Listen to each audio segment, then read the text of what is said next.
이 시간에는 자기의 하나님을 믿음이었더라 라는 제목으로 우리가 함께 은혜를 나누고자 합니다.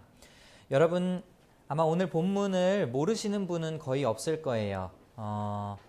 다니엘이 사자굴에 들어갔다가 살아나온 사건, 여러분 아마 잘 알고 계실 겁니다. 교회 다니지 않으시는 분들도 다니엘 하면은 사자굴, 이 연상될 정도로 이 사건은 굉장히 유명한 사건이지요.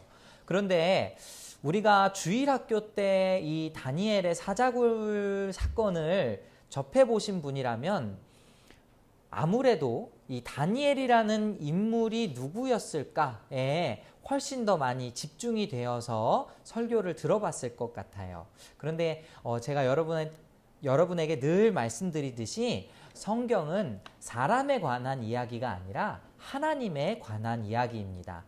그렇기 때문에 오늘 이 말씀도 역시 다니엘을 통해서 하나님이 어떻게 역사하셨고 이 사건을 통해서 드러난 그 하나님은 누구이신가? 그것에 훨씬 더 우리가 초점을 맞추어서 읽어야 할 것 같습니다. 그래서 오늘 이 말씀을 볼 때는 지금 제가 본문을 16절에서 24절로 잡았지만 사실은 6장에 전체에 걸쳐서 그리고 다니엘의 시작 부분과 연계해서 함께 이 말씀을 살펴보면 좋을 것 같습니다. 참고로 여러분에게 말씀드리면 다니엘이 사자굴에 들어갈 때 그 나이가 몇 살 정도 되었을까요? 우리 주일학교 때 PPT를 보면은 그 PPT를 만드시는 분이 사실 여기에 있는 성경의 내용만 보고서 PPT를 만들다 보니까 조금 다니엘을 젊었을 때의 모습으로 묘사하는 경우가 굉장히 많습니다. 그림을. 그런데 여러분 다니엘서를 읽어보면요, 다니엘이 살아있는 동안 왕이 3번이나 바뀌었습니다. 그래서 지금 이 다니엘 6장에 시작하는 다리오가 1절에 보니까 다리오가 자기의 뜻대로 고관 120명을 세워 전국을 통치하게 하고 라고 나와 있지 않습니까? 다리오가 이렇게 왕 위에 올라서 지금 그 고관 120명을 세우고 통치할 때는요, 이미 다니엘의 나이가 80세 가까이 되었던 나이입니다. 엄청 많은 나이예요. 깜짝 놀라셨군요. 굉장히 지금 나이가 많은 상태였어요. 그때 이 호랑이 굴에 들어간 사건이 일어난 겁니다. 자, 그럼 6장 1절부터 한번 보시면 다리오가 자기의 뜻대로 고관 120명을 세웠다. 120명. 굉장히 그러니까 120명을 세울 만큼 넓은 영토를 다스렸다라는 것을 의미합니다. 그런데 이 120명 위에 또 3명을 두었어요. 2절 보니까 그들 위에 총리 셋을 두었으니 다니엘이 그 중에 하나이라. 이는 고관들로 총리에게 자기의 직무를 보고하게 하여 왕에게 손해가 없게 하려 함이었더라. 이제 여러분 이 당시의 구조 그려지시죠? 다리오 왕 있고 그 밑에 총리 셋 있고 그 밑에 고관 120명이 있었습니다. 그런데 보니까 3절 다니엘은 마음이 민첩하여 총리들과 고관들 위에 뛰어남으로 왕이 그를 세워 전국을 다스리게 하고자 한지라. 총리 셋 중에서도 다니엘은 으뜸이었어요. 그래서 지금 이 왕이 어떻게 했다고 합니까? 총리들과 고관들 위에 뛰어나서 왕이 그를 세워서 전국을 다스리게 하고자 했다. 총리들 중에서도 위에 있었던 사람이 바로 이 사람 다니엘이었습니다. 그런데요, 여기 다니엘을 묘사하는 말이 심상치 않습니다. 마음이 민첩하여. 여기 마음이라는 단어가 사실은 그 히브리어로 보면은 루아흐라는 단어를 썼어요. 이 단어가 무슨 뜻이냐면 영혼이라는 뜻입니다. 그리고 더 나아가서 어떤 의미도 갖고 있는지 아세요? 성령을 지칭할 때도 이 루아흐라는 단어를 사용을 합니다. 그러니까 지금 여기 있는 말씀을 직역해서 그대로 여러분에게 번역해서 말씀드리자면 성령에 굉장히 민감한 사람이었다, 이렇게 표현을 할 수 있는 거예요. 자, 뿐만이 아닙니다. 사실은 그 앞에 있는 구절들을 봐도 이 굉장히 다니엘이 하나님 앞에 엄청난 은혜를 받은 사람인 것을 알 수 있는데요. 제가 읽어드릴게요. 1장 9절에 보면 하나님이 다니엘로 하여금 환관장에게 은혜와 긍휼을 얻게 하셨다라는 구절이 있어요. 처음에 다니엘이 왔을 때에 하나님이 함께 하셨기 때문에 어떻게 했습니까? 은혜와 긍휼을 입어서 지금 이 속국, 그러니까 지금 페르시아 왕국에 지금 이 다니엘이 은혜와 긍휼을 입을 수 있었던 거죠. 그리고 또 1장 17절 보면은 하나님이 이 네 소년에게 학문을 주시고 모든 서적을 깨닫게 하시고 지혜를 주셨으니 다니엘은 또 모든 환상과 꿈을 깨달아 알더라. 이 능력이 또 근원이 어디라고요? 하나님이시죠. 그렇죠? 네. 다니엘은 분명 훌륭한 신앙의 인물이었습니다. 위대하고 본받을 만한 신앙의 인물이었지만 그 근원을 따라서 올라가 보면은 다니엘은 분명히 하나님께 은혜를 입은 사람이었고 동시에 하나님께 그 능력을 받은 사람이었다라는 것을 알 수 있는 것이죠.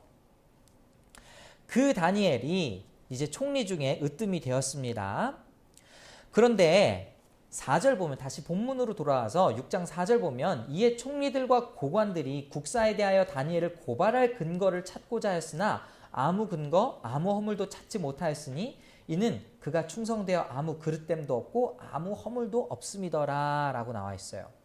여러분 이것을 지금 어떻게 상황을 빗대어서 설명드릴 수 있냐면요. 외국인 노동자가 이 땅에 와가지고 우리나라의 국무총리가 된 거라고 상상하시면 될 것 같아요. 처음에 다니엘이 지금 이 땅에 온 것은요, 포로로 끌려온 것이었습니다. 포로, 노예로 끌려왔어요. 그런데 그 당시의 정책이 뭐냐면은 이스라엘 땅에 지혜로운 사람들, 즉 브레인들, 말하자면 브레인들을 처음에 포로로 데리고 와서 그들에게 유익한 사람이 될 수 있도록 교화하는 작업을 했던 거죠. 그때에 다니엘이 포함이 되어 있었습니다. 그런데 이 사람이 나중에 시간이 많이 지나서 지금 80세 된 노인네가 지금 총리가 된 거예요. 이 나라의 총리가 된 거예요. 우리나라 사람도 아니고 이방 사람, 그것도 포로로 끌려왔던 그 사람이 총리가 되었다고 하니까, 그 중에서 으뜸이 되었다고 하니까 그 당시 사람들의 정서가 어땠겠습니까? 별로 좋아하지 않았겠죠. 시기했겠죠. 그렇기 때문에 다니엘의 고발할 점을 계속 찾았던 겁니다. 그런데 다니엘의 모습이 어땠다고 나옵니까? 아무것도 고발할 수 없을 정도로 흠이 없이 행동을 했던 사람이라는 거죠. 그래서 그들이 하나의 묘책을 찾아냅니다. 5절 보니까 그들이 이르되 이 다니엘은 그 하나님의 율법에서 근거를 찾지 못하면 그를 고발할 수 없으리라 하고, 드디어 꼬투리를 하나 잡긴 잡았는데 그게 뭐냐면 이 다니엘이라는 사람이 율법, 하나님의 율법을 굉장히 잘 지키는 사람이에요. 그래서 이것을 빌미로 해서 이 사람의 죄를 찾지 않으면, 허물을 잡지 않으면 도저히 뭐 찾을 게 또 없는 거예요. 여러분 반대로 뒤집어서 얘기하면 이 다니엘이란 사람이 낯선 땅, 이 페르시아, 바사라고 하는 이 땅에서 얼마나 그의 신앙을 잘 지켰는지 엿볼 수 있는 대목입니다. 그래서 지금 그 사람들이 어떻게 합니까? 6절 보니까 총리들과 고관들이 모여 왕에게 나아가서 그에게 말하되 다리오 왕이여 만수무강하옵소서. 나라의 모든 총리와 지사와 총독과 법관과 관원이 의논하고 왕에게 한 법률을 세우며 한 금령을 정하실 것을 요구하나이다. 왕이여 그것은 곧 이제부터 30일 동안에 누구든지 왕 외에 어떤 신에게나 사람에게 무엇을 구하면 사자굴에 던져넣기로 한 것이니이다. 이게 사건의 발단이에요. 이 사람들이 낸 묘책은 뭐냐면 왕에게 한 가지 명령을 내려주기를 요구하는 건데 30일 동안에 왕 외에 다른 누군가에게 구하면 그러면 그 사람은 사자굴에 던져야 마땅합니다. 이렇게 이야기를 하는 겁니다. 근데 이 사람들이 거짓말을 했죠. 보면은 7절에 나라의 모든 총리와 지사와 총독과 법관과 관원이 의논했다고 나왔는데 만약에 이 말 그대로라고 한다면 다니엘도 여기에 의논에 포함되어 있었다라는 것을 의미하지 않습니까? 예. 그런데 다니엘이 과연 이 법을 통과시켰겠어요? 아니었겠지요. 그러니까 이 사람들은 지금 왕에게 거짓된 보고를 하는 겁니다. 우리 모두가 다 의논해서 이 법안을 만들었는데 이것은 왕에게 이렇게 하는 것입니다. 이렇게 얘기하는 거예요. 그런데 이게 왜 통했냐? 왕이 그렇다고 승낙을 해줬는데 이게 왜 통했냐면은 이 당시에 왕이라는 존재는요, 여러분도 아시겠지만 예전에 그 모세 시대의 출애굽 시대에 이집트 왕 어떻게 숭배되었죠? 신처럼 떠받들여졌죠.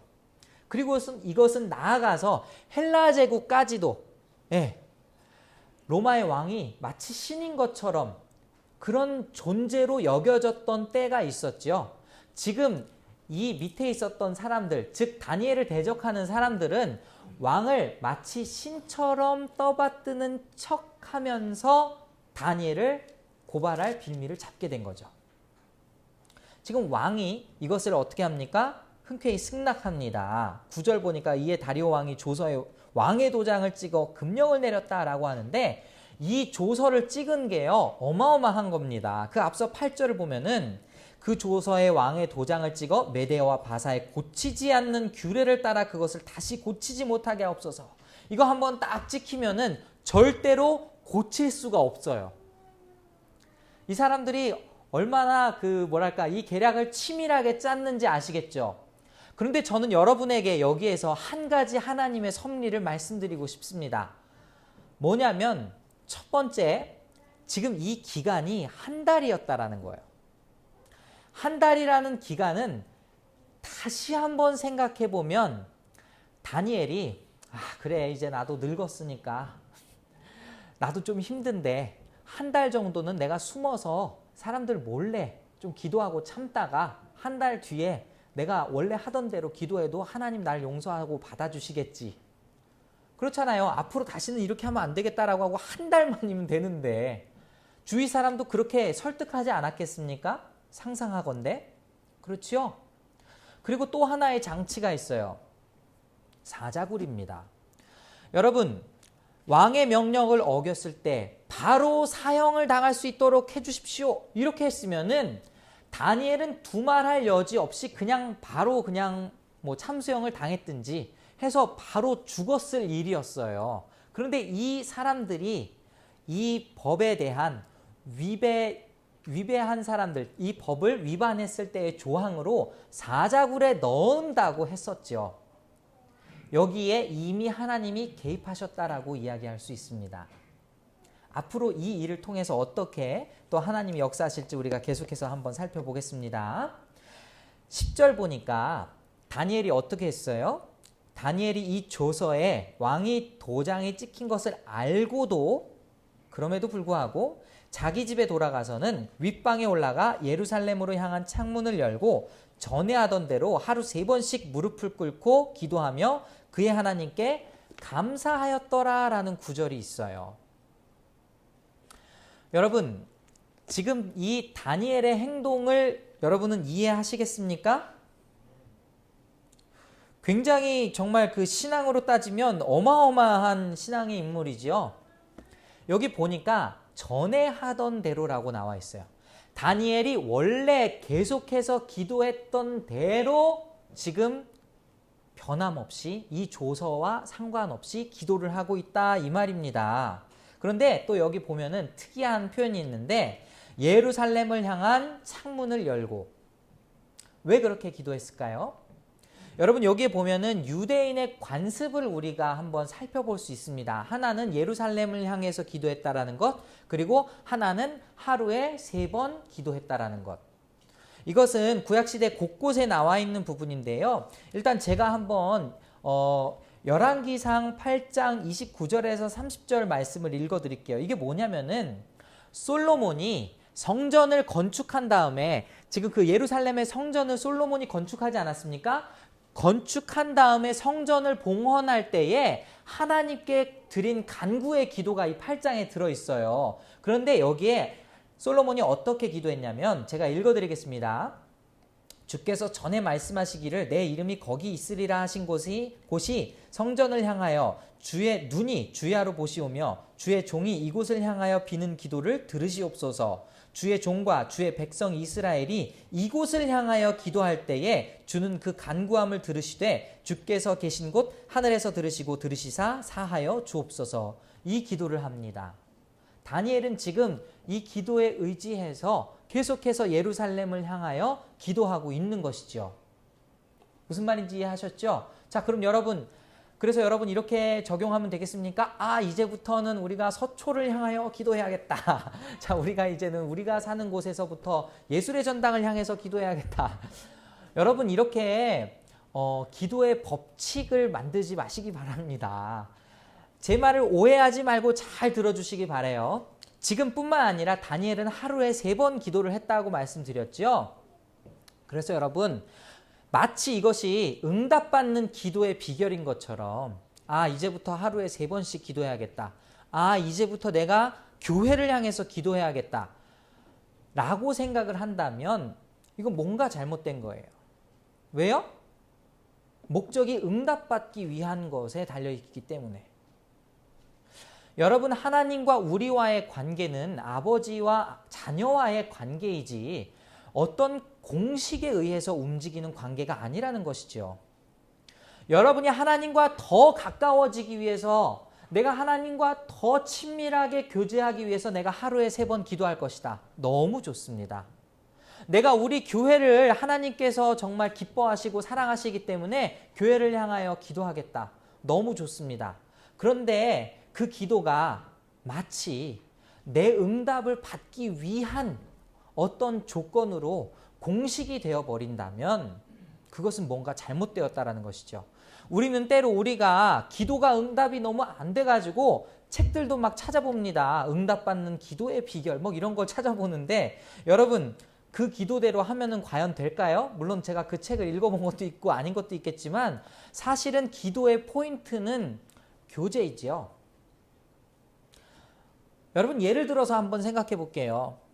저희 딸 아람이가 뒤에 있는데 오늘 올 줄은 몰랐는데 예화는 준비했으니까 만약에 저희 딸 아람이가 우리 동생을 너무 사랑하는 마음에서 자꾸 장난감도 양보해주고 뭐 막 자기가 받은 선물도 막 양보해주고 이랬다고 쳐보세요. 제가 그걸 보고 너무 기뻤어요. 그래가지고 이제 아람이가 너무 착한 마음을 먹었으니까 내 주머니에 뭐가 있지? 하고선 용돈이 있는 거예요. 그래서 용돈을 딱 주는 거예요. 너무 좋죠? 기쁘죠? 그런데 그걸 그 다음부터 아람이가 이제부터 양보하면은 아빠가 용돈을 주시는구나 라고 생각을 해서 양보의 공식을 만들었다면 여러분 그 아빠가 계속 용돈을 줄까요? 아니죠. 그 모습이 기뻐서 용돈을 주었던 거지 그 양보하는 공식이 생겨서 용돈을 준 건 아니잖아요. 그렇죠? 그런데 때로는 우리의 기도의 태도가 그럴 때가 있다라는 거예요. 내가 이렇게 하면 하나님이 응답해 주시겠지? 내가 저렇게 하면 하나님이 응답해 주시겠지? 여러분 기도라는 것은 그것이 아니라 다시 말씀드리지만 하나님과의 그 교제 그 자체의 목적이 있는 줄로 믿습니다. 자, 그 측면에서 지금 바라본다면 다니엘은 뭐라고 기도했을까요? 다니엘이 뭐라고 기도했는지는 모르겠지만 다니엘은 자기가 이렇게 위기에 처함으로 인해서 하나님 나를 구해 주십시오. 물론 이런 기도도 할 수 있었겠지만 그거보다 더 중요한 것은 뭐냐면 내가 어제도 만났던 그 하나님을 오늘도 만나고 싶었기에 그는 예루살렘을 향하여 하루에 3번 기도를 했다라고 이야기할 수 있는 것이죠. 다니엘은 하나님과 떨어지고 싶지 않았습니다. 설령 그 목숨이 위태롭다 할지라도 내가 죽을지언정 하나님과의 교제를 포기하고 싶지 않았던 거예요. 그래서 다니엘은 다시 한번 윗방에 올라가서 그 조서가 내려왔든 말든 그것과는 상관없이 하나님 앞에 기도를 하게 된 것입니다. 자, 이 기회를 놓칠 리가 없지요. 그 대적들이 이제 등장합니다. 11절 다니엘이 자기 하나님 앞에 기도하며 간구하는 것을 발견하고 이에 그들이 나아가서 왕의 금령에 관하여 왕께 아뢰되 여러분 여기서도 잘 한번 보십시오. 이 사람들이 얼마나 교활한지. 왕이여 왕이 이미 금령에 왕의 도장을 찍어서 이제부터 30일 동안에는 누구든지 왕 외에 어떤 신에게나 사람에게 구하면 사자굴에 던져 넣기로 하지 아니하였나이까? 재차 먼저 확인을 하죠. 그렇죠?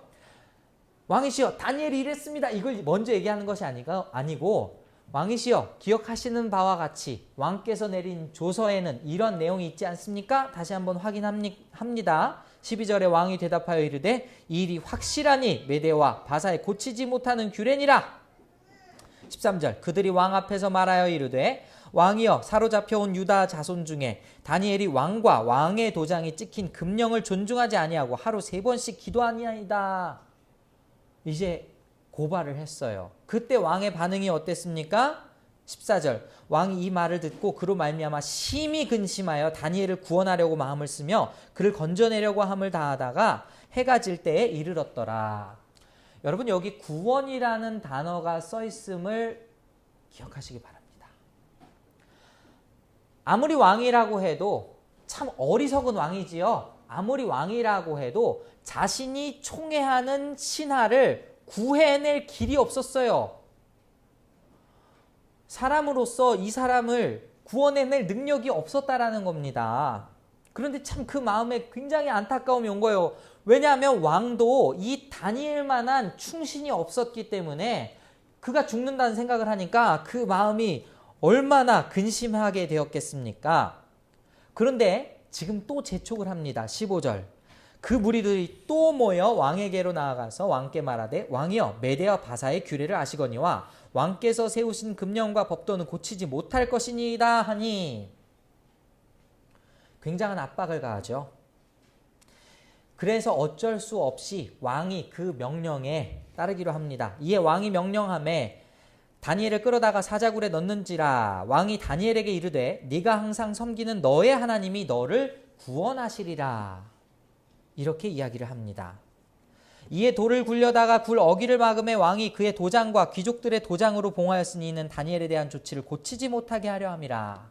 자, 그 당시에 이 굴이라고 하면요, 우리가 생각하는 흔한 굴은 옆에 있는 문을 상상하기 쉽지만 이 당시의 굴은 위에서 아래로 떨어뜨리는 굴이었다고 합니다. 예. 그리고 거기를 돌로 막아버렸어요. 그리고 거기에 또 어떻게 했답니까? 왕의 도장, 귀족들의 도장으로 봉했다고 합니다. 그리고 돌아옵니다. 18절 왕이 궁에 돌아가서는 밤이 새도록 금식하고 그 앞에 오락을 그치고 잠자기를 마다하니라. 왕이 하나님께 기도했다라는 내용은 나오지 않습니다. 다만 왕은 그 충신을 잃어버릴 생각에 굉장한 안타까움으로 오락을 금하고 금식을 했던 것이죠. 자, 그리고 19절 이튿날 그 다음날 가보니까 왕이 새벽에 일어나 급히 사자굴로 가서 다니엘이 든 굴에 가까이 이르러서 슬피 소리질러 다니엘에게 묻되 살아계시는 하나님의 종 다니엘아 네가 항상 섬기는 내 하나님이 사자들에게서 능히 너를 구원하셨느냐 하니라. 이 장면을 상상해 보십시오. 왕이 지금 새벽에 급히 나아가서 다니엘이 갇힌 굴로 갑니다. 그리고서 다니엘에게 소리치는 거예요. 지금 너 살아있느냐? 하나님께서 정말 너를 구원해 주셨느냐? 그 당시 그리고 우리가 생각할 수 있는 상식선에서 생각해 보아도 다니엘은 지금 죽었어야지요. 그런데 어떤 일이 일어났습니까? 자, 21절 그리고 22절 한번 중요하니까 같이 한번 읽어보겠습니다. 21절 22절 자 시작. 왕에게 아뢰되 왕이여 원하건대 왕은 만수무강하옵소서. 계속 읽어주십시오. 22절 시작.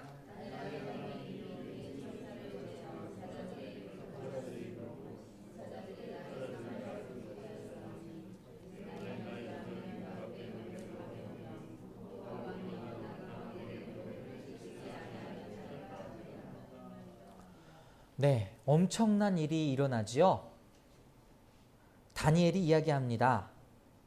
왕이여 원하건대 왕은 만수무강하옵소서. 나의 하나님이 이미 그의 천사를 보내어 사자들의 입을 봉하셨으므로 사자들이 나를 상해하지 못하였사오니 이는 나의 무주의함이 그의 앞에 명백함이오며 또 왕이여 나는 왕에게도 해를 끼치지 아니하였나이다 하니라. 여러분 다니엘의 이름 뜻이 뭔지 아십니까? 하나님은 나의 심판자이시다 라는 뜻이에요.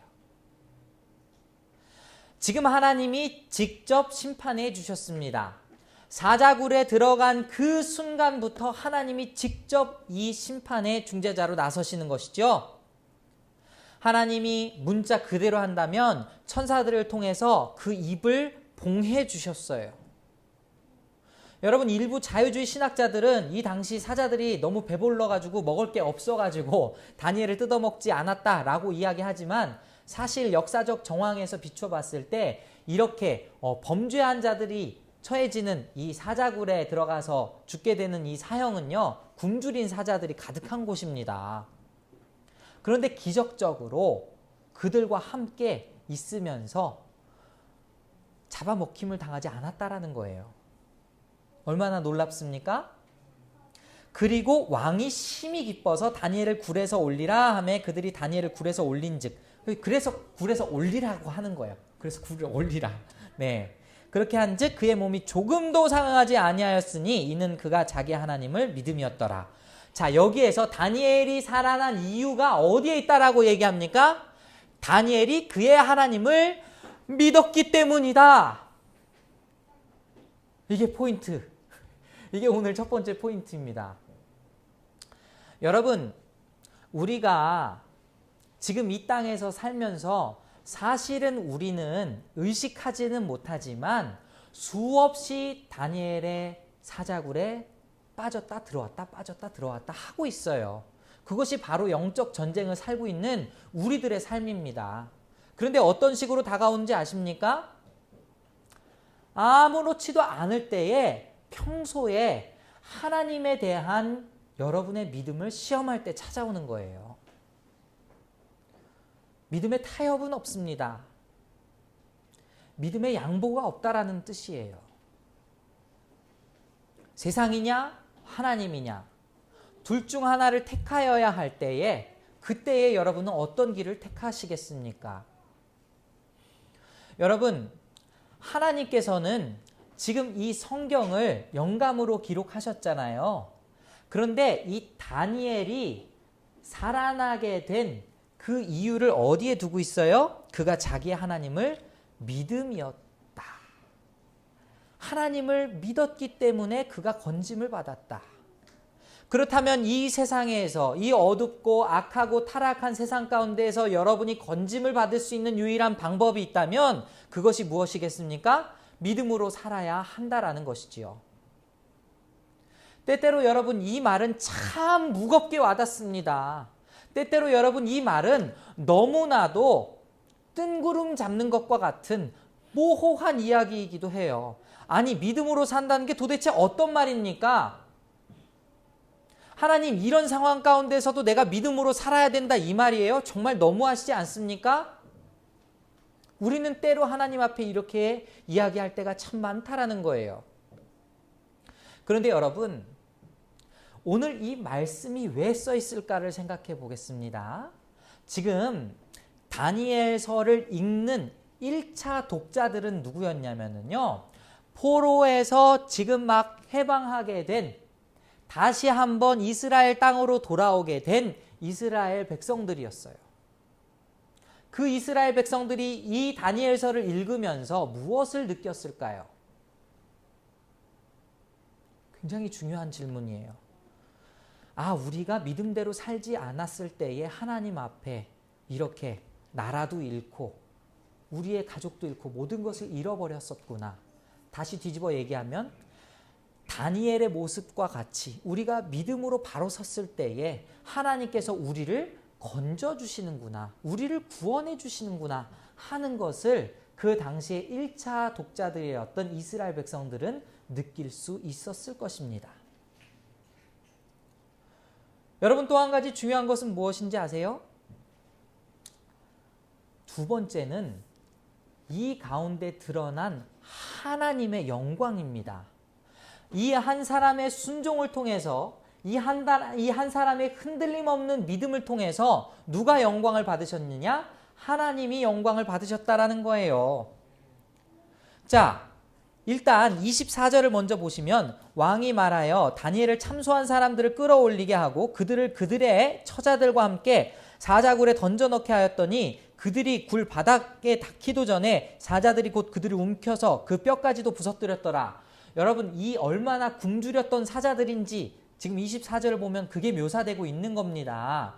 그리고 또 하나는 뭐냐면 하나님은 나의 심판자라고 했죠. 여러분, 지금 이 말씀을 통해서 또 한 번 볼 수 있는 것은 부활의 신앙이에요.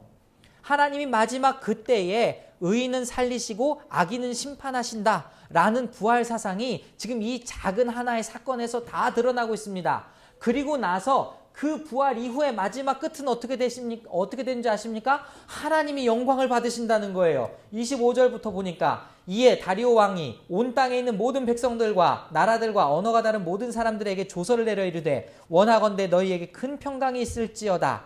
내가 이제 조서를 내리노라. 내 나라 관할 아래에 있는 사람들은 다 다니엘의 하나님 앞에서 떨며 두려워할지니 그는 살아계시는 하나님이요 영원히 변하지 않으실 이시며 그의 나라는 멸망하지 아니할 것이요 그의 권세는 무궁할 것이며 그는 구원도 하시며 건져내기도 하시며 하늘에서든지 땅에서든지 이적과 기사를 행하시는 이로써 다니엘을 구원하여 사자의 입에서 벗어나게 하셨음이라 하였더라. 다니엘의 이 순종을 통해서 누가 드러나게 되었습니까? 하나님의 진짜 모습이 드러나게 되었어요. 여러분, 고대의 우상들 지금 다 살아 있습니까? 아니요, 다 죽고 없어졌습니다. 그 당시에 민족과 민족의 전쟁은 신들의 전쟁이었어요. 이 민족이 죽으면, 이 민족이 망하면 그 신도 죽었다고 생각을 했습니다. 그런데 여러분, 다니엘이 믿었던 그 하나님은 유대 땅에 있었던 신이었어요. 그 땅은 이미 사라지고 없었습니다. 그런데 그 하나님이 지금 이 다니엘을 구원해 주셨다라는 거예요. 이것은요, 또다시 여러분에게 말씀드리지만 그 당시 이스라엘 백성들에게 진정 역사를 주관하시는 이는 우리 하나님이시구나 라는 확고한 믿음을 갖게 해주었다라는 것입니다. 비록 다니엘이 바사 땅에, 페르시아 땅에 있었을지라도 하나님은 유대 땅에만 머무르는 하나님이 아니라 온 땅을 통치하시는 그런 만왕의 왕이셨다라는 거예요. 여러분, 이 역사를 살펴보면 엄청난 비밀이 숨어 있습니다. 일단 여러분, 이 앞서서 다니엘이 왕의 꿈을 해몽을 하는데요. 그 꿈은 장차 일어나게 될 바벨론 제국, 아수르 제국, 바벨론 제국, 그 다음에 우리 페르시아, 그 다음에 그리스, 로마, 이 제국들을 묘사하는 일련의 정말 모든 미래를 하나님이 보여주신 사건이었어요. 다니엘서는 사실은 역사서가 아니고 예언서죠. 묵시문학이라고 합니다. 다니엘서 7장서부터는 다니엘이 본 환상이 그려져 있죠. 그 환상에 뭐가 있습니까? 인류 역사의 모든 미래가 쫙 펼쳐져 있다라는 것이죠. 그럼 그 미래를 주관하시는 분이 누구예요? 하나님이시라는 것을 다니엘이 보여주고 있는 것입니다. 뿐만 아니라 여러분, 뭔가 궁금하지 않습니까? 다니엘은 어떻게 해서 지금 이 땅에서 이 신앙을 지킬 수 있었을까요? 연도적으로 한번 거슬러 올라가서 추측을 해본다면 다니엘이 처음에 이 바사에 포로가 되어서, 처음에는 이제 그 바벨론 제국에 의해서 포로가 되어서 왔을 그때 당시의 나이가 15살이었어요. 그런데 그 아버지 때에 다니엘의 부모님 세대들이 누구를 겪었냐면은 요시야 왕의 통치 시대에 있었던 사람들입니다. 그럼 요시야 왕은 어떤 왕이었냐? 성경에서 정말 보기 드물었던 선왕이었어요. 요시야 왕의 종교개혁은 굉장히 유명한 사건입니다. 그래서 성경에 아주 상세하게 기록이 되어 있어요. 그 세대를 경험한 부모님이 그 다니엘에게 신앙을 물려주었을 것이라고 우리는 충분히 짐작할 수 있죠. 그 다니엘이 15살에 포로가 되어 갔지만 여러분, 유대 땅에서 13살이면 성인식을 합니다. 그래서 여러분, 예수님이 성전에 갔을 때 그때가 13살이었죠. 기억하십니까? 처음에 그 예수님의 어렸을 시절 별로 없지만 그 중에 하나, 성전에 갔다가 예수님 두고 간 사건 있잖아요. 부모님이 그때가 13살이란 말이에요. 그렇다면 15살이라면은 충분히 자기의 신앙 고백을 가지고 지금 이 땅에 들어왔을 수 있다라는 것이죠. 그 신앙이 계속해서 이어져서 다니엘서가 기록되었습니다. 그리고 다니엘서를 읽은 사람들은 무엇이라고 생각했을까요? 아, 정말 역사를 주관하고 계시는 분은 우리 하나님이시구나. 이 모든 역사를 다스리고 계시는 분은 우리 하나님이시구나 라는 분명한 확신을 가질 수밖에 없었던 것이죠. 자, 그럼 이것을 또 우리에게 적용을 시켜보실까요? 여러분의 직장에서, 여러분의 삶의 터전에서 여러분은 믿음으로 살고 계십니까? 믿음으로 늘 승리하고 계십니까? 목사로서 여러분에게 질문을 던질 땐 참 미안해요. 저는 믿음으로만 살아야 되는 직업이기 때문이에요. 하지만 여러분, 사실 저보다 더 신앙의 전선에서 살고 있는 사람은 바로 여러분입니다. 아마 여러분들은 직장의 상사 혹은 동료들에게 부당한 대우를 받을 수도 있고요. 믿음을 가지고 있다라는 그 이유 하나만으로도 조롱을 받을 수 있을 것입니다. 그런데 분명한 것은, 오늘 이 말씀을 통해서 알 수 있는 것은 무엇입니까? 우리가 믿음으로 말미암아 죽고자 했을 때에 하나님이 친히 살려주신다라는 것입니다.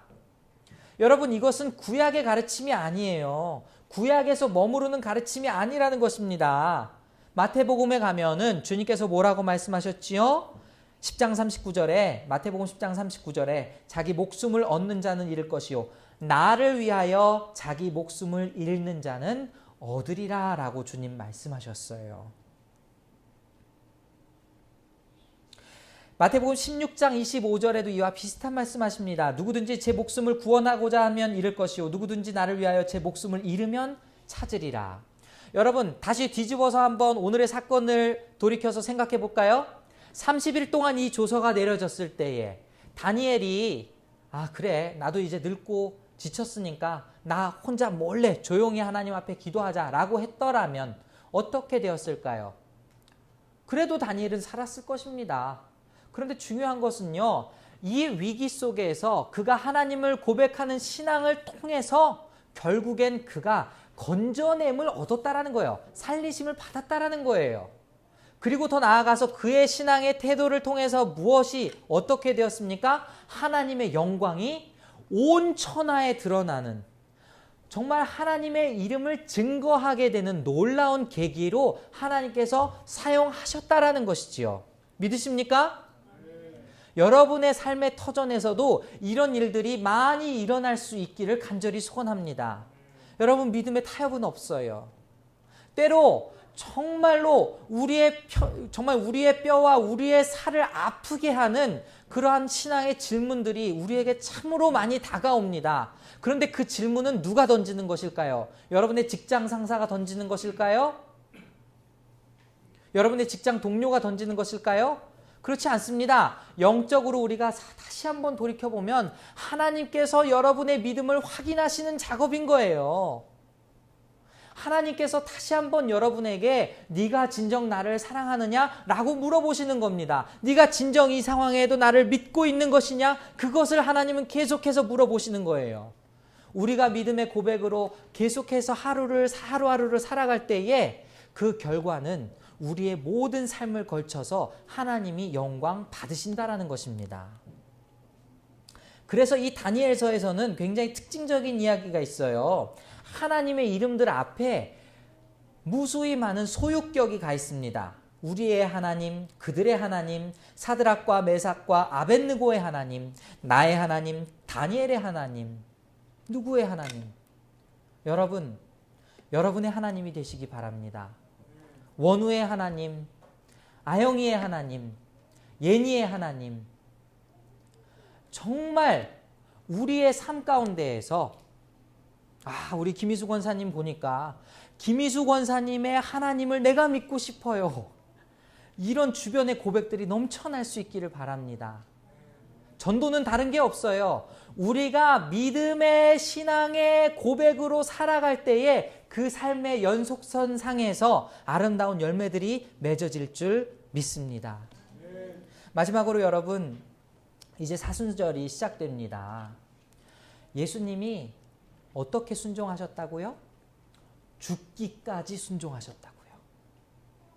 여러분, 오늘 다니엘의 이야기에서만 멈추는 것이 아니라 이 다니엘을 통해서 바라볼 수 있는 예수님의 모습을 여러분 묵상하시기 바랍니다. 자기 목숨을 버리고자, 그리고 자기 목숨을 내어 던지셨을 때에 하나님이 친히 그를 살리셨습니다. 그리고 하나님이 영광 받으셨어요. 악인들이 마침내 심판을 받았어요. 너무 짧은 이 다니엘 6장의 스토리는 사실 우리 구원의 모든 역사를 다 보여주고 있습니다. 이제 우리가 그 십자가를 묵상하며 믿음으로 승리할 수 있기를 간절히 소원합니다. 자, 우리 이 시간 함께 잠깐 주신 말씀 놓고 기도하도록 하겠습니다.